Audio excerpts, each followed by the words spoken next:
Namaste, sir. So, I have observed one thing that if we look at the major religions and spiritual traditions around the world, we see, and which are well accepted, we see that they emerged from certain places only. For example, the Abrahamic religions, all of them happened in the Arab world and around Israel and Saudi. Then Zoroastrianism happened in Iran. And then India has been the most fertile land for the growth of these traditions and religions. For example, Hinduism, Buddhism, Jainism, Sikhism, and even the foreign traditions when they came to India. For example, Sufism, when it came to India, it flourished in a very unique fashion. And we have the Indian subcontinent, especially, has had a long list of saints. So, and we don't see these things in the European history or in the Americas or any other places. Heard of a place called Greece? Oh yes, sir. Even Heard of, okay, I'm ready to include Greece as well. heard But of Athens? Heard of the sophists? Socrates, Plato, Aristotle? They were not Europeans. It's just that at particular patches in time there exist favorable ecosystems. There was a wonderful ecosystem in Greece before Christ, and you have excluded China, you have excluded yes, sir. Even Japan. China, yes, sir. So The what remains Taoism, and Confucius. then we have the Middle East, then we have Iran, then we have India, and India, the entire subcontinent. We have also included China, we have included Japan, we have included Europe. What No, remains? but sir, Europe is again, sir. But the way it See has flourished in the India and places around India and Pakistan, these India is areas, one. India, Pakistan, the but subcontinent. Let's take it's this. a bit unique. The way it Ecosystem, flourished nothing else. here. Ecosystem. Once something starts somewhere, it becomes the thing for that place. What do you know Detroit today for? What do you know California today for? Okay, what do you know Bangalore today for? So is there something particular in the geography of Bangalore that makes it conducive to silica or something? No, nothing. It's just that due to historical and coincidental reasons, an ecosystem develops there. And once the ecosystem is there, more and more stuff starts happening. There's nothing. If you want to investigate more into it, India was a more fertile land for religious inquiry because the soil was fertile, because the monsoons were guaranteed, and you could do nothing about the monsoons. Remember, in those days there was hardly any irrigation, so you simply had to wait for the rains. What do you do when you wait for the rains? And the population was sparse, so there was good food, ample food for everyone. And the Indus basin and the Ganga basin are one of the most fertile basins in the world. The alluvial soil here coming right from the Himalayas. So you had abundance of everything. When you have abundance of everything and there is not much you can anyway do because the monsoons will come when they have to, what do? You have ample leisure, and in that leisure you sit, you observe, you talk to people. There is space for intellectual inquiry. For hours and hours, can you visualize the thinkers, the sages, the seers just purposelessly talking to each other?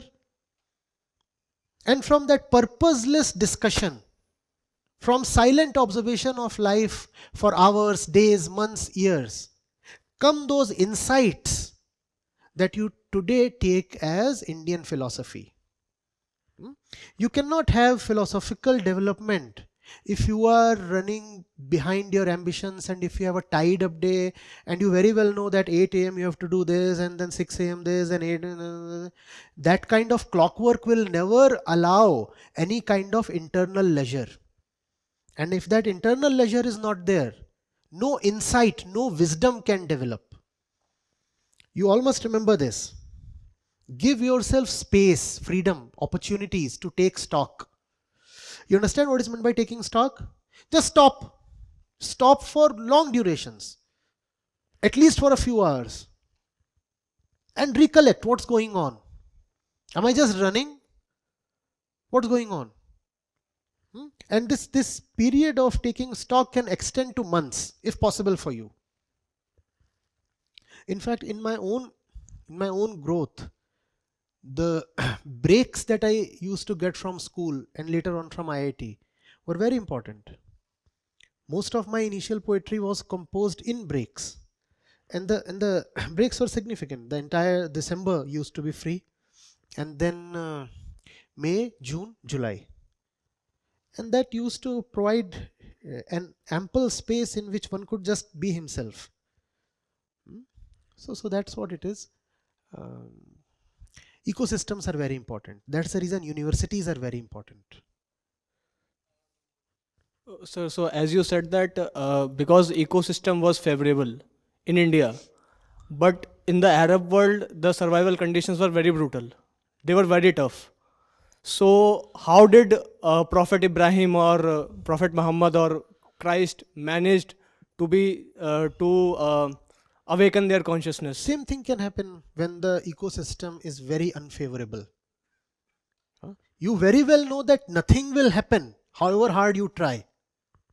So what do? You stop trying. If you think of the process of the Quran, Prophet Muhammad used to go up a hill and sit there for long durations. That sitting alone for long durations is at the core of insightful realization. If you are someone who cannot be by himself, if you are afraid of being alone, if you cannot remain silent to yourself, you will never realize anything. The fact is, please understand, even if you go to the Paleolithic times, what you find is religion emerging in a very preliminary way. So it's never specific to one geography. Where there is man, there is dissatisfaction. And where there is dissatisfaction, there is an inquiry into the reason of dissatisfaction. And that inquiry itself is called religion. I'm not whole, I'm not well. Why do I remain restless within? How do I take care of this? That itself is religion. So that is found even in the caveman. They did not know that they are restless because something within is amiss. So what would they do? They started out by looking into the physical universe. So they would say, oh, probably that tree is great. If that tree blesses me, I would be all right. Oh, probably that river is great. Probably the sky god or the sun god, they are the greatest, they are the absolute. So there is a search within the human being, always for the greatest, the best, the absolute. And that's what differentiates man from animals. Animals do not search for the best, the greatest, the final, the infinite, the absolute. Man always searches for that. And if life is not used in searching the absolute and meeting it, then life is wasted. So there is a point in the history of evolution of human beings when we started to think. That point comes 70,000-80,000 years before today. And the moment that point comes, also you start seeing the emergence of some kind of worship. Our brains, the moment they gain some maturity, one of the things that come immediately to the brain, the mind, is that it starts to worship. Now what does worship mean? Think of it. Worship means there has to be something bigger and I prostrate in front of it. So this search for Bigness.